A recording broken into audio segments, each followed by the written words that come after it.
తీస్తా, నాలో ఉన్న క్రియేటివిటీ మొత్తం బయటికి తీస్తా, నా తడాకా చూపిస్తా. స్టార్ట్ చేద్దాం. It's laughing time. అది బహుశా మీ అందరికీ కూడా కొద్దో గొప్ప బాబీ గారు ఏట్రా ఎవ్వరూ కూడా ఎక్కడా కూడా భయపడద్దండి. నీకేం పర్వాలేదురా, ఇప్పుడు ఆ పోలీసు వస్తాడు, వాడికి నాలుగే నచ్చింది, నేను వెళ్తా.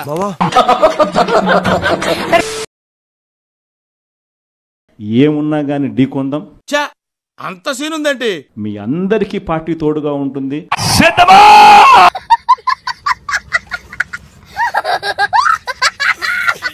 మీ జగనన్న మీకు అందరికీ అండగా ఉంటాడు. అవన్నీ నమ్మే ఉంటే నీ ఫేస్ లాగే నువ్వు ఏదో కన్నాలేసుకు బతకాల్సి వస్తుందిరా. మన సాగునీటి సంఘం ఎన్నికలు జరిగి అది ఎందుకు ఎన్నికలు జరుపుతారో నాకే తెలియడం. ఈ ఆలోచించేది చదువుకునే రోజులు ఆలోచిస్తే మంచి డిగ్రీ అయినా వచ్చేది.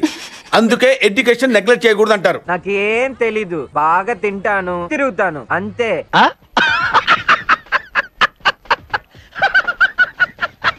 ఎన్నికలు జరిగేసరికి ఒక ప్రజాస్వామ్యబద్ధంగా నువ్వు ఎన్నికలు జరిగేట్టుగా అయితే జరపండి ఎన్నికలు.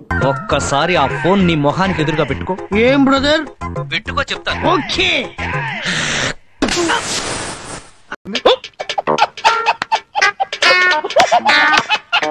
నీ రైతులకు నీ వాళ్లకు మాత్రమే ఎన్ఓసీలు ఇస్తారు.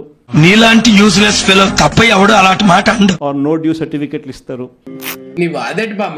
నీకు వ్యతిరేకంగా ఉన్న రైతులు, మామూలు రైతులు, సామాన్య రైతులకు నో డ్యూ సర్టిఫికెట్లు ఇవ్వకూడదు అని చెప్పి నువ్వు డిసైడ్ చేసుకున్నప్పుడు ఏం మాట్లాడుతున్నారా నువ్వు? నీకేమన్నా బుర్రున్నదారా? ఎందుకు ఎన్నికలు జరుపుతారు? అని ఎవరికైనా చూపించండి రా, వదిలేయకండి రా బాబు అని అలాగా కూర్చోబెట్టి చెప్పండి రా. పోలీసులను కాపలా పెట్టుకుని చేతులు పైకెత్తిచ్చి ఎన్నికలంట. ఇక్కడ మొహం పగిలిపోద్ది, దెంగ ఇక్కడ నుంచి. ఎందుకు ఈ ఎన్నికలు జరుపుతారు? నోరు మూసుకురండు. మేము మిమ్మల్ని ఎర్రిపుకులు చేయటం లేదు, మీరే ఎర్రిపుకులు. అది జరిగించి ఆ రకంగా ఎన్నికలు బుల్డోజ్ చేసి రైతులందరూ సంతోషంగా ఉండారు అని అంటారు.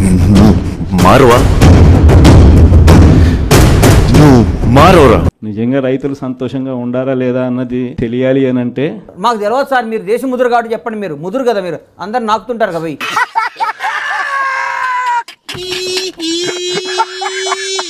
ఒక్కసారి రాజీనామాలు చేసి బయటికి రండి.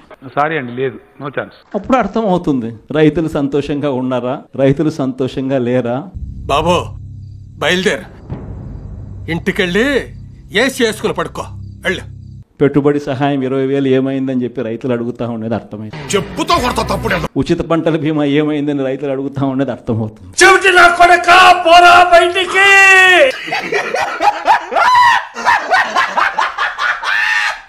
చంద్రబాబు నాయుడు గారిని నమ్మడము అని అంటే పాము పరధ్యానంగా ఉందని పడగ మీద అడుగేయకూడదు రోయ్.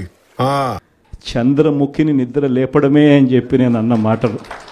ఎక్కడికి వెళ్ళినా బలుపు తగ్గించి బతికితే 10 మందిలో ప్లేస్ ఉంటుంది, పద్ధతిగా బతికితే 10 ఏళ్ల లైఫ్ ఉంటుంది. చంద్రబాబు నాయుడు గారిని నమ్మడము అని అంటే పులి నోట్లో తలకాయ పెట్టడమే అని చెప్పి నేను అన్నా. కాదు, అడ్డంగా ఎదిగేస్తా, జనాన్ని తొక్కేస్తా, ఊరి మీదకి ఎక్కేస్తా అని కొవ్వు బలిసి తలకెరేస్తే తలకాయ కోస్తా. ఊహిస్తేనే భయంకరంగా ఉంది. ఆశీర్వదించండి మావయ్య.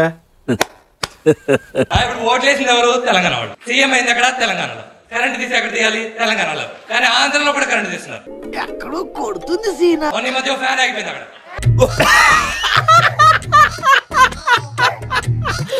151 స్పీడ్ లో తిరిగిన ఫ్యాన్ ఇప్పుడు 11 పడిపోయింది. 11 చిన్న లేదు పెద్ద లేదు, ప్రతి కొడుకు నా గురించి మాట్లాడుకున్నవాడే. చంద్రబాబు నాయుడు గారిని అందరూ విజనరీ అంటారు కదా, నాకు అర్థమయ్యేది కాదు. ఆయన ఎప్పటి నుంచో చెప్తున్నాడు 11 వేసేసాడు, బాగా వేసేసాడు. అన్న నువ్వు కానీ వస్తున్నావా? వస్తే వచ్చావు కానీ ఈ కొండలు మాత్రం ఏం చేయకన్నా ప్లీజ్.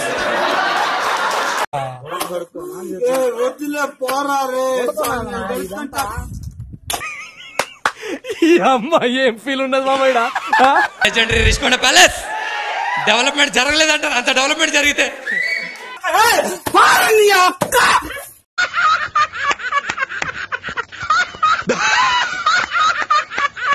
కరెక్ట్గా ఈరోజు 6 నెలలు కూడా గర్వ 6 నెలలు కూడా గర్వ తెలుగు రాదు ఇంగ్లీష్ రాదు సన్నాసి అతవా 6 నెలలు గడిచేసరికి ఈ రోజు ప్రతి ఇంట్లో కూడా పరిస్థితి ఏమిటి అని అంటే ఏంటి సార్ అది? జగనన్న కనీసం పలావ్ పెట్టేవాడు, చంద్రబాబు నాయుడు బిర్యానీ పెడతానన్నాడు. ఏదైనా ఒక విషయం సగం వింటానికే చిరాకు నాకు, రెండోసారి కూడా వినాలా? ఇప్పుడు పలావు పోయింది, బిర్యానీ పోయింది, చివరికి ఏది లేకుండా రోడ్డు మీద నిలబట్టాడు చంద్రబాబు నాయుడు అనే మాట. మీకేమన్నా సిగ్గున్నదారా కొంచెం అన్న? కడుపుకు అన్నం తింటానావా పిండి తింటానావారా నువ్వు? ఈరోజు ప్రతి ఇంట్లో కూడా ఈరోజు చర్చనీయాంశంగా ఈరోజు మారింది. నాతో చెప్తే చెప్పావు కానీ ఇంకెవరితో చెప్పకు, ఎవరు నమ్మరు.